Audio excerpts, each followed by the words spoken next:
What's up, everyone? This is Soul, and this is a weird and awkward and live-ish version of Warcraft Weekly, the show that again is live. I got chat, somewhere over there, and you on the screen, and it's good to be here. The reason why I'm doing this thing live is, it's because it's the holidays. There's stuff going on. I want to have the weekend. I want to try to have like a free weekend, and there's just a lot of stuff going on. And so today we're going to kind of go over a couple of things, and I'm going to, kind of shamelessly go through Wowhead articles because they do such a great job of, trying to keep us abreast of everything that's going on, whether we want to or not. So first thing I want to follow up on last week's kind of rant, kind of like big long thing that I talked about with China, with NetEase and Blizzard breaking up over on the China side of things. And from the looks of it, seeing these couple of articles from Wowhead, it seems like Blizzard is planning for, kind of a long-term thing. It's not going to be like, it's NetEase service is going to end on the 23rd, but we're going to pick something up like right afterwards. It doesn't seem to be that way because, according to this article, Alipay and WeChat, which are very widely used payment systems over in mainland China, they're going to be used as new payment methods on Battle.net. So, and on top of that, maybe this is even more overt, a new realm category is being added along Taiwanese realms, a new global category. So it sounds like over the next 2 months or so, we're going to see Blizzard add more realms around China, around that region. So that way players from China can possibly access those realms via whatever it is method that they're able to access stuff. However, it's not coming without penalties and without trouble, because according to this particular article, people from mainland China that have been joining Taiwanese realms have been kind of, I guess, invading them of sorts. And between Taiwanese players and Chinese players, they've been reporting or even mass reporting each other in an effort to get people banned, in a way to kind of take over these servers. Like, oh, this is the China server, something like that. And to that, I say, hey, dude, I was trying last week to get people to be empathetic and feel bad for what's happening to these players who are, in fact, going to, lose access to their accounts. They're re-rolling new ones, according to this article.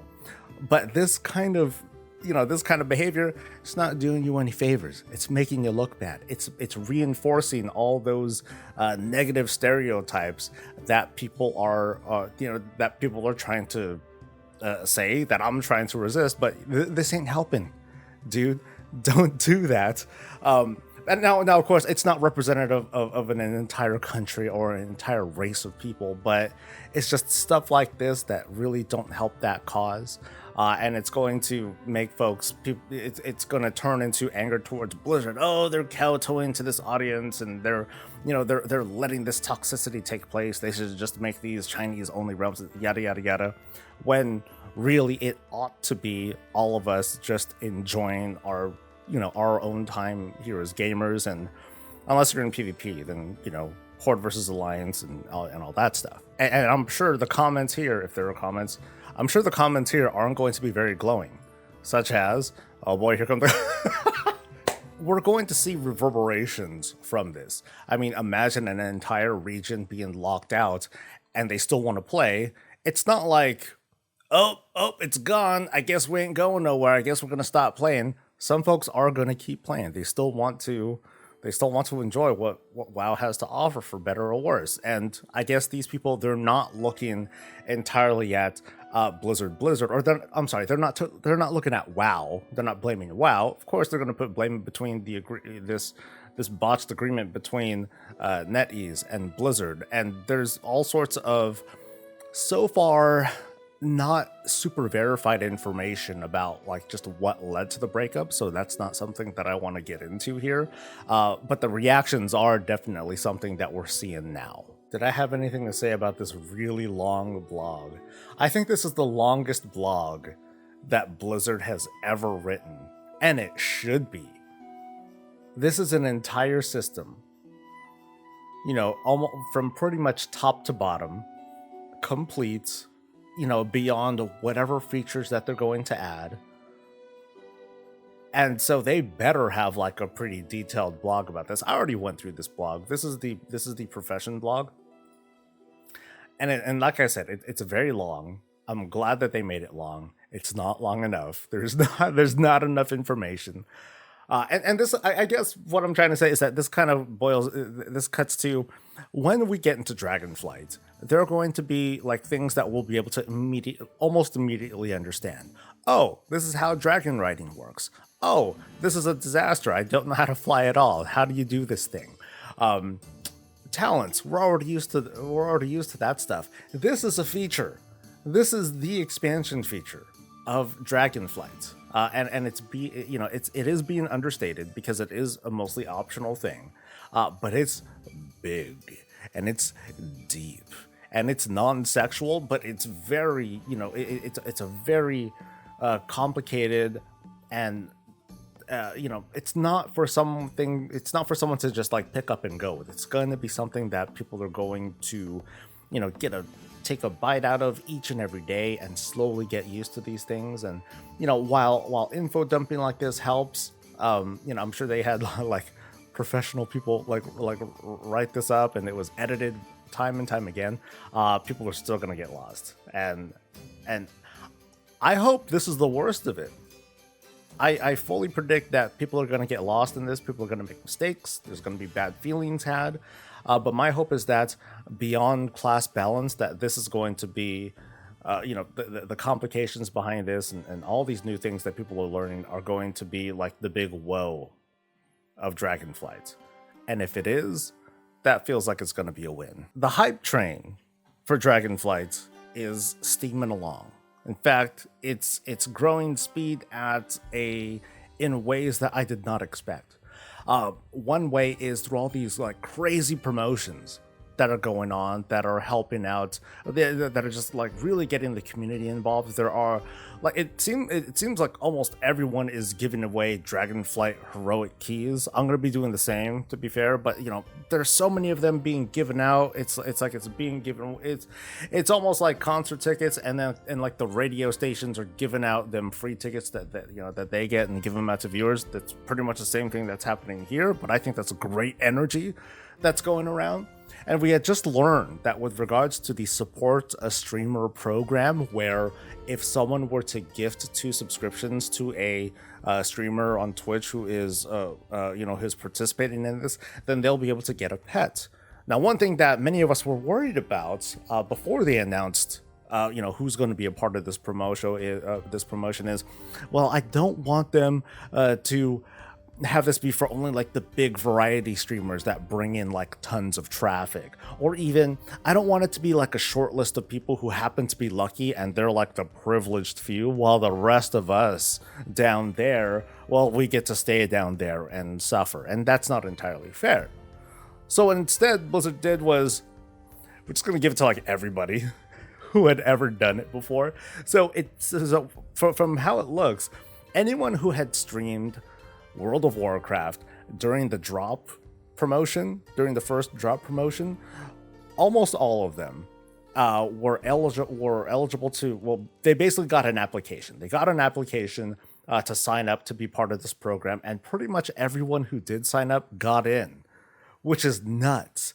We're talking about thousands of streamers that are going to be able to stream World of Warcraft, and their viewers and their fans will be able to get in on that, support their streamer by gifting a couple of subs, and they get a pet. It's a win-win for everybody, especially Twitch, because they get a cut of it, whatever. But I think that's great.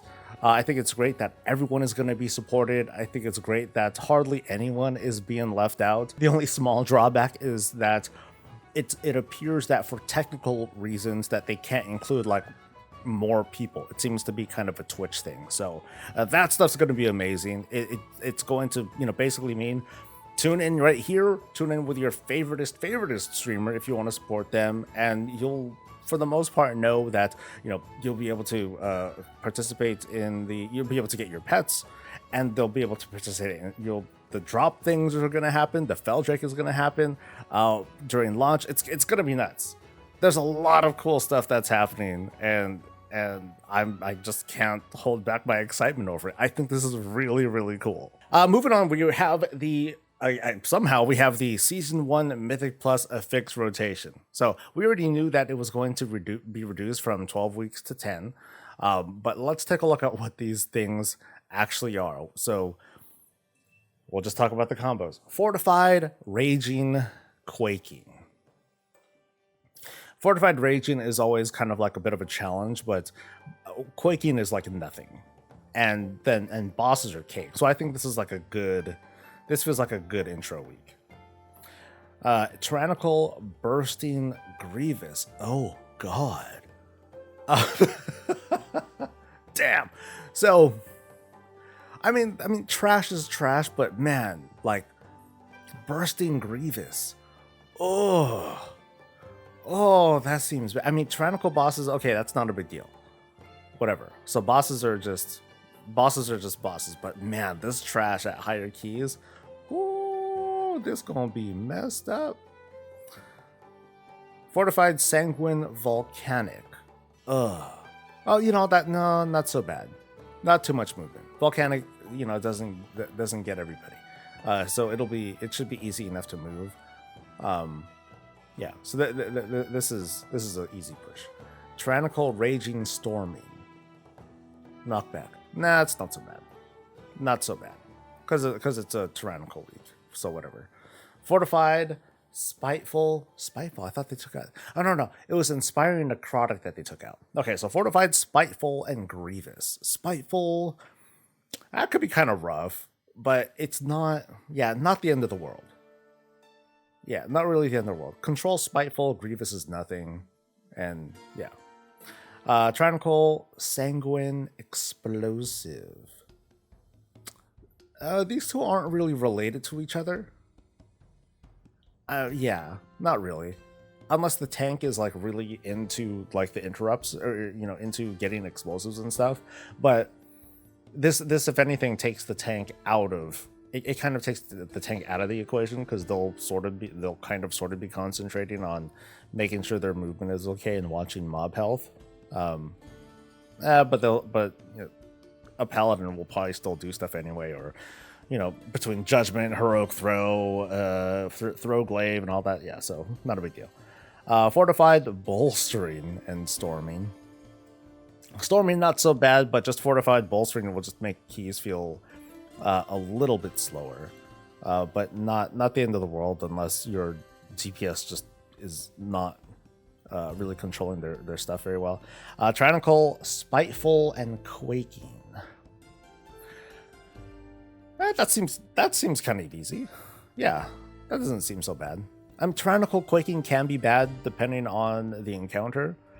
But by week 8, I think people are going to understand, for the most part, like how the basic mechanics of bosses are going to go. So if there's like some sort of stacking thing plus Quaking, I think people will be able to handle it. Fortified, Bursting, Explosive. We've had this, right? I think we've seen combos like this. This sucks. This just sucks. You know, between a missed explosive, I mean, you never want to miss an explosive anyway, but that on top of bursting, that can just easily cause panic. And then finally, Tyrannical, Bolstering, and Volcanic. Yeah, not related. Easy push week. I think these aren't so bad. Fortified Raging, I think someone mentioned this in the chat. Fortified Raging is kind of dangerous, but who's gonna do plus 30s week 1? Ain't nobody. Well, you can try, but you know, good luck even getting there. So, I think these are like good. This is a good first week, but this is a rough second week. Welcome to Tyrannical, buddies. And World of Warcraft launched 18 years ago this week. What do you say to that, dude? 18 years. I mean, there are older MMOs out there. But World of Warcraft is still making the news. It's still out there. It's still relevant. And a lot of it's thanks to Classic. Don't get me wrong. You know, being able to quite literally recycle their content and make it into a thing to add to their sub count is huge, and they were more or less successful at doing that. But still, 18 years, man.